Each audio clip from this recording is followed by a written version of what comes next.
that in. And see, I'm putting tabular data into this thing, and then we'll construct our queries around that tabular data.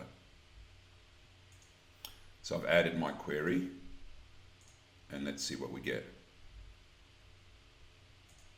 Right, so we've got a result. 519,500. It recognises the names correctly, and the way it's computed the result is as follows. So let's just check that. So 519,500, and it gets it wrong. So now we'll see if this can resolve its own error.